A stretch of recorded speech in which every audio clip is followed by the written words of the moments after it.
afirmācijas un realitātes transurfings nestrādā.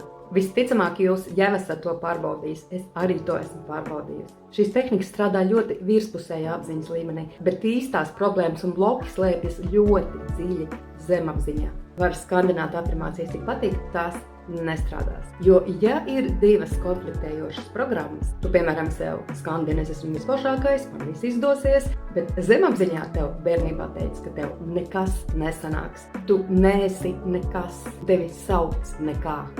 Sēdi un nebāz degunu ārā. Tu nevarēsi nekādīgi aizstāt to ar afirmācijām.